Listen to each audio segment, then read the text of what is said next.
Jimmo just told him to shut the car off. Clay Milliken.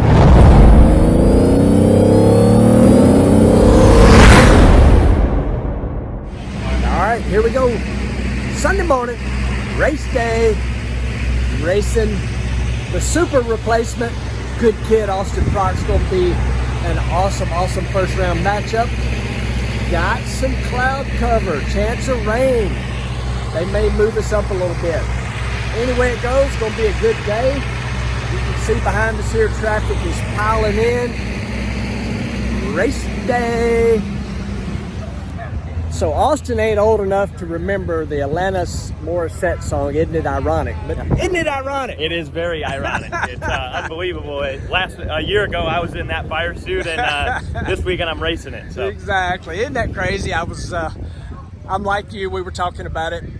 It's just wild how that worked out. I'm not surprised. Yeah. Somehow, some way, Yep. It was just like, okay, that's what it's supposed to be. The racing gods are at work again. I just hope they don't make me pay you back. Well, how about let's just, whoever wins this round, we do the whole thing. That sounds good to me.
They're thinking about shutting the car off. Jimmo just told him to shut the car off. Clay Milliken, as he was rolling up the stage, Jim was looking at the pipes, looking back and like, well, I don't see anything running on the ground. I'm not sure if it had a cylinder out, something else, but they saw something on the Summit car that they opted not to run the car.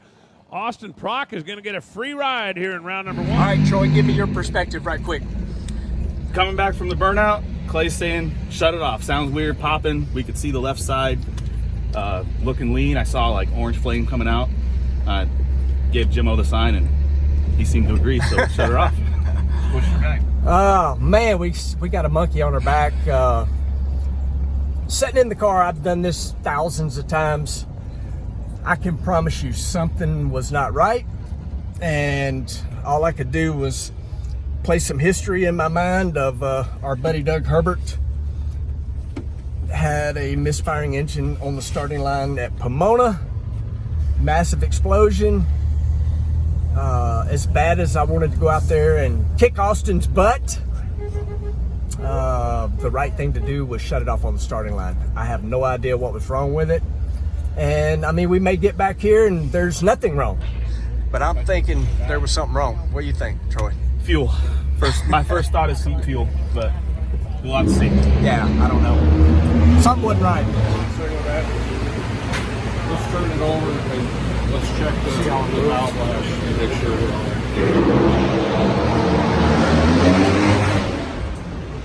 All right, y'all. The guys are slowly taking this thing apart, trying to figure out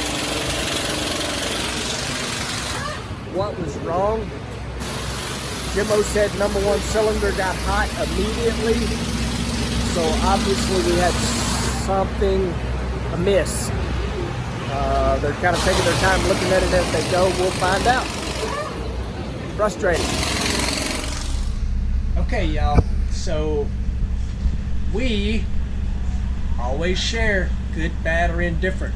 That is part of why I hope, I'm trying to pull something up here to show you guys, but I hope that is part of why y'all tune in to watch the channel, besides, Baby D content, Dentley content.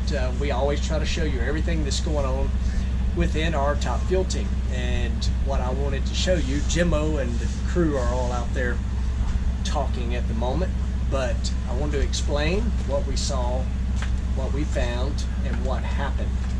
So I've got the problem right here in my hand. I'm trying to make it to where I can show you. Okay, so what I wanted to show you first was the EGTs when we started the car to make the run.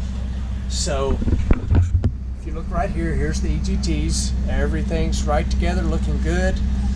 And the moment I hit the throttle to do the burnout, you see number one cylinder, boom, it jumped up, got really, really hot. So when that happened, the car was popping out of the header, and I looked at Kaylin when I stopped at the burnout, shook my head, got on the radio and said we need to shut this thing off. I had an immediate picture popped in my head, and I'll drop it in here, of my buddy Doug Herbert at Pomona a few years ago. Had a problem with how the engine was running, and when he hit the throttle, it was a huge explosion. Again, I'll put the photo in right here. That's the thought that come into my mind. Well, the next thing is why did number one get so hot? What caused it? And I was showing y'all that the team was taking the car apart pretty slow and looking. So it was number one cylinder. We knew that as soon as Jimmo downloaded the data. We saw how hot that cylinder was.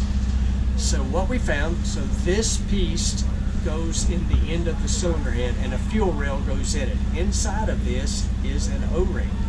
So what we found was this little tiny piece of O-ring was in a jet. Back in the day, you'd say, this 25-cent piece cost you a run. With the way things cost today, I mean, that could be who knows, a $2.25 piece. I don't know, but this freaking little O-ring cost us a shot. I wanted to race Austin. Like we were talking about, it's just ironic that he and I were matched up together. Good kid, did a great job subbing for me last year when I had my ear problem, and I wanted to beat him just because. Old guy versus the young guy.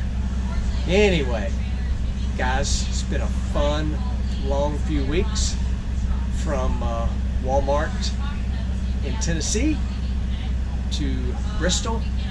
Love that race. To Summit Racing in Talmadge, Ohio. The Summit body looks awesome. And then roll right in here to Norwalk, where I've been so successful over the years. Obviously not today. Obviously not last year with the old ear problems.